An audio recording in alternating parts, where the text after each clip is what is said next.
धोबी रहता था। किशन के माशी जरिया भैंस थी जिसको लकब था काली। काली रोजाना 20 लीटर दूध देती। किशन दूध का जखीरा बर्तन में शराबोर कर लेता। शारदा, मैं दूध को फरोख्त करने जा रहा हूँ, काली की गिजा का इंतजाम कर देना। हाँ जी, जो हुक्म। किशन मोटरसाइकिल से आवाम के घर दूध दस्तयाब करने जाता था। किशन की बीवी काली के गोबर को बर्तन में जमा करती थी और उससे दीवार के दरीचे भरती थी। जो गंदे बच जाते थे तो शारदा उन्हें खाना पकाने में इस्तेमाल कर लेती। किशन और शारदा अपनी काली को बेइंतहा मोहब्बत करते थे क्योंकि वही उनके जीस्त की बैसाखी थी।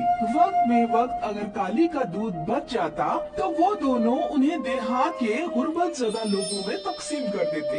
एक रोज किशन अपने आशियाने में स्मार्ट टीवी फरोख्त कर लाता है। देहात के किसी भी रईसजादे के पास स्मार्ट टीवी नहीं था। किशन मिठाई लेकर अपने पड़ोसी भानु के घर तशरीफ ले जाता है। लीजिए भानु भाईजान, मिठाई नोश फरमाइए।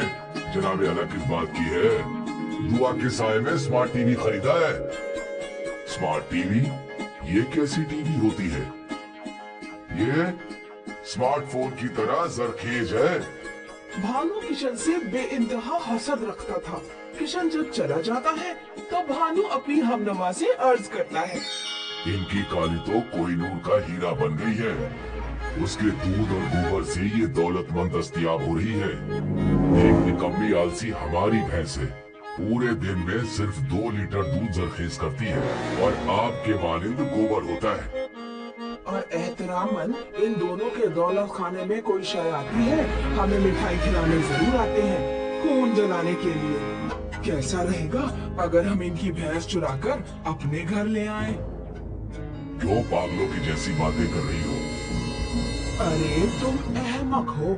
भैंस को यहाँ ले आना, उस पर खाकी रंग तकमील कर देना और देहात के आवाम से कह देना कि बाजार से भैंस फरोख्त करके लाया हूँ। बात तो तुम्हारी 100 आने पर हक है। शब में किशन और शारदा सो जाते हैं तो भानु खामोशी से घर में दबे पांव आता है। वो काली के दाहिने में रस्सी बांध देता है। काली को अपने जेरे नजर घर में ले आता है। घर लाकर वो काली पर खाकी रंग तकमील कर देता है और सो जाता है। दूसरे दिन जब किशन और शारदा सोकर बेदार होते हैं तो वो देखते हैं कि काली गायब है। ऐ खुदा, मेरे अल्लाह, काली कहाँ चली गई? बेचारे किशन और शारदा अपने पड़ोसियों पर बिल्कुल भी शक शुबा नहीं करते और पूरे देहात में अपनी भैंस की शिनाख्त करते रहते हैं। पूरे देहात में जब काली नहीं मिलती तो बेचारे जंगल में बैठकर आंसू बहाते हैं। उस दिन दोनों भूखे रहते हैं। या मेरे मौला, मासूम काली किस मुसीबत में होगी?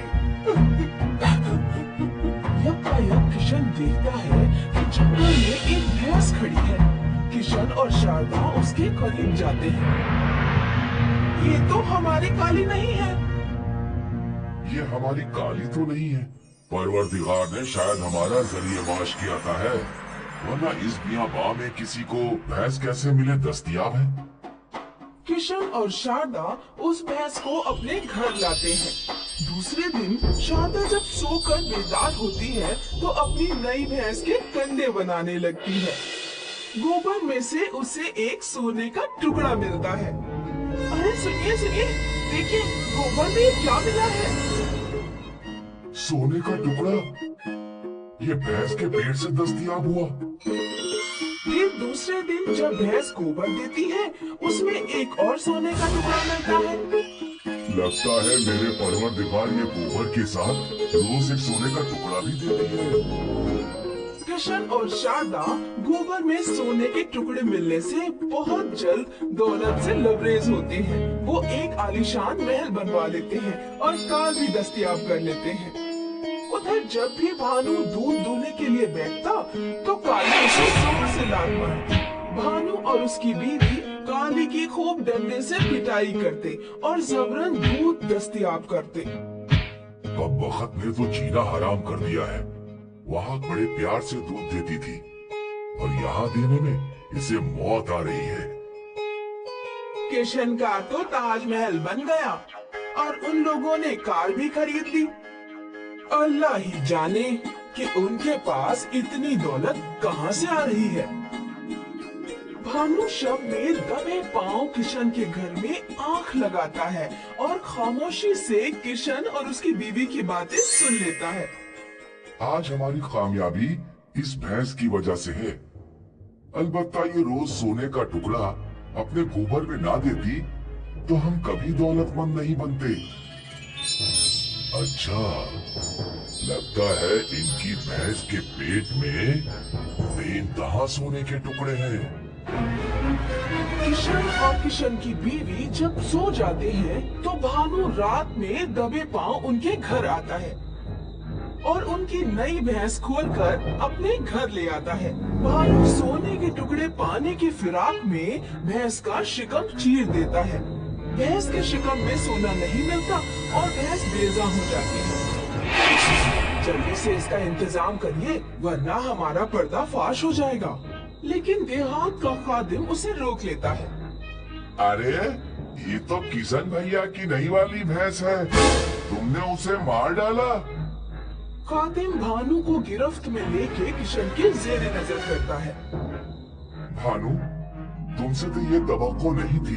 हम तुम्हें बेइंतहा मोहब्बत करते थे। कहीं हमारी काली को भी तुम्ही ने तो नहीं चुराया है? जी मैं शर्मसार हूँ, आपकी काली को भी मैंने ही चुराया था।